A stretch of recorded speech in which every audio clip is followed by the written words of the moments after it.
یہ جو ہم سنتے ہیں اللہ اکبر، یہ جملہ صرف امت محمدیہ کو دیا گیا ہے۔ اذان میں ہم اس کلمے کو 4 دفعہ شروع میں سنتے ہیں، اللہ اکبر، اللہ ادھر بھی بڑا ہے، اللہ اکبر، اللہ ادھر بھی بڑا ہے، اللہ اکبر، اللہ وہاں بھی بڑا ہے، اللہ اکبر، اللہ پیچھے بھی بڑا ہے۔ یہ ہو گیا 2 ڈائمینشنل۔ آخر میں ہم کہتے ہیں اللہ اکبر، اللہ وہاں بھی بڑا ہے، اللہ اکبر، اللہ وہاں بھی بڑا ہے۔ یہ ہو گیا 3 ڈائمینشنل۔ اور آخر میں ہم کہتے ہیں لا الہ الا اللہ۔ جو کچھ جہاں جہاں سے ہوتا ہوا نظر آ رہا ہے وہاں سے نہیں ہو رہا، کرنے والی ذات اللہ کی ہے۔ یہ تو ہماری خوش قسمتی ہے میرے دوستو کہ اللہ نے ہمیں امت محمدیہ میں پیدا فرمایا، نہیں تو ہمیں اللہ کا پتہ ہی نہ چلتا۔ اس پیارے نبی پر ہزاروں درود و سلام ہے جو بدر الدجا بھی ہے، شمس الضحیٰ بھی ہے۔ عزیز دوستو، میرے بھائی اور میری بہنوں، میں روزانہ آپ کو کچھ ایسے وظائف بتاتا ہوں جو انشاءاللہ آپ کو اپنی زندگی کے اندر بہت کام آئیں گے۔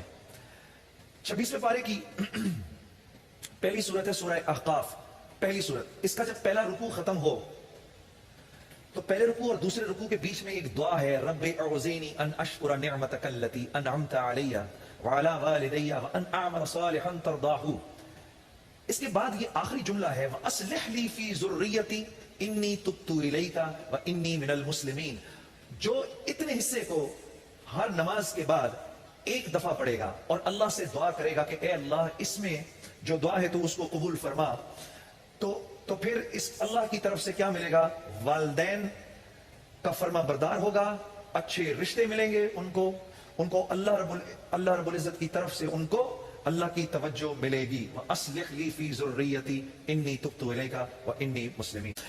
بے شمار لوگوں کی مجھے ای میلز آتی ہیں، میسیجز آتے ہیں اور وہ میرے سے پوچھتے ہیں جنید بھائی ہمیں یہ مسئلہ ہے کیسے نکلیں، ہمیں یہ پرابلم ہے کیسے نکلیں؟ اللہ اور اس کے رسول نے کوئی ایسی بات نہیں ہے ہمارے کام کی جو ہمیں نہیں بتائی۔ کل میں نے ایک وظیفہ بتایا تھا جس کا تعلق قرض سے ہے۔ اللہ کی شان، آج بے شمار فون آئے ایسے لوگوں کے جنہوں نے بینکوں سے سود پہ قرضہ لیا ہوا ہے، 8-8 9 سالوں سے پھنسے ہوئے ہیں۔ سب سے پہلے میں آپ لوگوں کے آگے ہاتھ جوڑتا ہوں، سود پہ کبھی قرضہ نہ لینا، کہ اللہ نے بے نمازی سے بھی جنگ کا اعلان نہیں کیا، سود خور سے جنگ کا اعلان کیا ہے۔ بہرحال جو قرضوں میں پھنسا ہوا ہے اس کے لیے اللہ کے نبی صلی اللہ علیہ وسلم کے ارشاد کے مطابق آپ نے فرمایا جو یہ درود پڑھے گا، اللہم صلی علی محمد وعلی آلہ وبارک وسلم، اس کو ایسے ہی یاد کریے گا جیسے میں عرض کر رہا ہوں۔ اللہ اس کو 4 انعام دیں گے۔ سب سے پہلا انعام یہ کہ زندگی بھر اس پر قرض نہیں چڑھے گا۔